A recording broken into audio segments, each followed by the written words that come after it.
The Lord is close to the brokenhearted. When trials comes, it's hard to escape the pain and suffering that usually follows, whether it's physical pain or emotional and spiritual. Tears may course down our cheeks, while loneliness, anguish, and desperation seem to fill our very bones.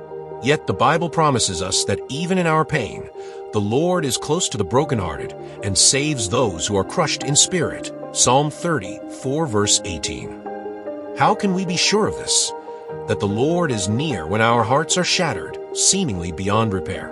The answer lies throughout Scripture, for not only does the Bible make this promise repeatedly, but we know we can rest on the promises of the Lord, knowing God is only and always good, righteous, and perfect. Taking a look at the original Hebrew, the word used for close is karab, which means close to, approaching, or nearby. The word for brokenhearted is the Hebrew sabar, meaning desolate, grieving, smashed, shattered, or broken into pieces. And the word for crushed is daka, which also means contrite, as one who has repentance. In essence, the verse means that God, the Lord above all, is fully with those who are distraught, and He saves those who fear Him and repent of their wrongs. He's with those who belong to Him, who experience hardship and suffering, whose hearts are crushed by the tragedies and discords of life. He sees, He cares, and He provides. Psalm 34 is described at the start as being of David, which either means he wrote the psalm himself or, more likely, that it was inspired by him and his life circumstances. We also know it was about a dark time in his life, when he pretended to be insane before Abimelech, who drove him away, and he left. A mixed praise/instructional type psalm. The psalm is written from the perspective of the speaker, David or someone similar, who is explaining his story to readers. He begins by talking about how great the Lord is and how deserving the Lord is of our praise. In his situation, he tells us this poor man called, and the Lord heard him. He saved him out of all his troubles. V6. Then he goes on to explain that such things happen to those who fear the Lord and steer clear of evil.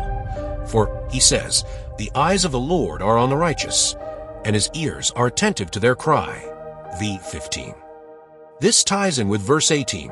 For the brokenhearted and crushed in spirit, he refers to are the righteous ones, suffering most likely because of the wrongs of the world or because of evil people and situations that befell them, and not through much fault of their own. We know God was close to David in his time of distress for a few reasons, one of them being the outcome of this very psalm. Clearly, he's now in a better position, writing from the perspective of one who is now grateful for the help he received and whose troubles have passed. Indeed, he uses words like blessed and refuge, V8, to indicate his current situation. But we also know of other instances in David's life, both those recorded in the Psalms and in accounts by the prophet Samuel about David's life, that also indicate similar closeness. For instance, we know King Saul tried 3 times to seize and kill David, but he was not successful. God protected David, exhibiting his closeness to David. 1 Samuel 23, 24, 26. Later, after David's great sin with Bathsheba and the murder of her husband, Uriah, David faces the consequences of his wrongdoing by losing his newborn son. 2 Samuel 12 verses 14 to 18.